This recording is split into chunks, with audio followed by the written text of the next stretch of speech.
السلام علیکم دوستانو. د فلسطین او د اسرائیل ترمنځ خو جنگ شروع دی، خو په دغه جنگ کې نورو هم ډیرو ملکانو حصہ واخیستله. لکه څرنګه د اسرائیل سره د دنیا طاقتور ملک امریکا ولاړه ده او بل طرف د فلسطین سره ایران ولاړ دی. خو د دې ترمنځ یو کمزوري او وړوکی ملک هم حصہ واخیستله چې د هغې نوم یمن دی. یمن په دغه جنگ کې ولې حصہ واخیستله او د دغې تر شا څه راز دی؟ اوس څنګه یمن اسرائیل ته صرف په 4 ورځو کې $3 بلین نقصان ورسولو. په لرنینګ انفارمیشن ټي وي کې یو واره بیا درته هرکلی وایو. د فلسطین چې په کومه حصه کې جنگ شروع دی هغې ته غازا سټریپ ویلی کیږي او د دغه یو بارډر د میډیټرینین سمندر سره هم میلاویږي. او په دغه سمندر کې امریکا خپل بحري فوز نافذ کړی دی. د دغه مقصد دا دی چې فلسطین ته د سمندر په ذریعہ باندې څوک امداد ورنه کړي. په بل طرف که موږ وګورو نو د اسرائیل بارډر د 2 سمندر سره لګیږي. په یو سیډ میډیټرینین سمندر دی او په بل طرف د ګلف اف عقابه په ذریعہ سره د ریډ سی سره ملاویږي. نو ریډ سی یو سمندر دی چې دغه سعودیه، مصر، اسرائیل، یمن او د افریقې د ملکونو سره لګیږي. اکثر دنیا په دغه ریډ سی سمندر باندې تجارت کوي او اسرائیل خپل 60% تجارت په دغه سمندر باندې کوي. اسرائیل که خپل سامان بهر ملکونو ته هم لګي نو د دغه سمندر په ذریعہ سره یې لګي او که چیرې خپل ملک ته تیل راوړوي نو د دغه سمندر په ذریعہ سره یې راوړوي.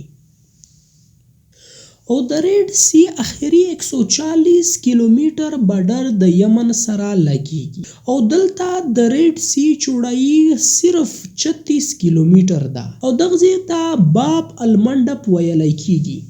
لکه څرنګه چې فلسطین په 2 حصې باندې تقسیم دی دغسې یمن هم په 2 حصې باندې تقسیم دی. په دغه کې یو هغه حکومت دی چې جنگ نه کوي او په بل طرف شمالي یمن دی چې په هغه کې مستقل حکومت نشته دی بلکې دغه ایران د خپل مفاد لپاره استعمالوي. په 1900 ورځې اول د یمن افواج جنرال دغه بیان وکړلو چې کچېرې په فلسطین کې جنگ بند نشولو نو لکه څرنګه چې په فلسطین باندې سمندري امداد بند دی دغسې به په اسرائیل باندې هم د ریډ سی سمندري امداد بند وي. خو په دغه بیان باندې چا ډیره توجه ور نه کړله چې د یمن غوندې کمزوری ملک به داسې کار کوي. خو دنیا هلته حیرانه شوله چې په 2 ورځو بعد د اسرائیل یوه غټه سمندري بیړۍ یمن په خپله قبضه کې ونیوله چې د دغې قیمت $40 ملیون دی. په 1300 ورځو بعد په 18 دسمبر باندې بیا یوارې یمن افواج د اسرائیل 2 غټ سمندري جهازونه په سمندر کې تباه کړل چې په یو کې د 6 لکه نه واخله تر 8 لکه پوره د طیارې تیل موجود و هغه تباه شول او په بل کې تقریبا 2.5 زره جدید او قیمتي ګاډي موجود و. په دې نه بعد اسرائیل سره د امریکې یمن ته دمکي ورکړلې خو یمن په دمکې باندې ونه منله او په 21 دسمبر باندې یو وارې بیا د اسرائیل په یوه سمندري غټه بیړۍ باندې حمله وکړله چې تر 22 دسمبر پورې به هغه هم په سمندر کې ډوبه شي.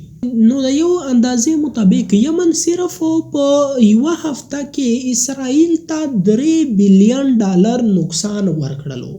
په بل طرف امریکا د 10 اتحادي ملکونو سره د سمندري جنگ په سفر باندې روانه شوله چې کچېرې بیا د اسرائیل په سمندري بیړۍ باندې حمله وشوله نو بیا به په یمن باندې هم حمله کیږي. او په بل طرف د یو ریپورت مطابق اسرائیل د چاینا نه دغه امداد غوښتی دی چې دی دا زما سمندري بیړۍ ته تحفظ ورکوي خو چاینا صاف د دغه نه انکار وکړلو. په دې نه بعد د یمن جرنیل دغه بیان وکړلو چې مونږه فوج خو د اسرائیل سره په جنگ کې ډیر خواهشمن وو خو حالات داسې ښکاریږي چې په هغې نه اول به مونږ د امریکې سره یو ورته جنگ کوو.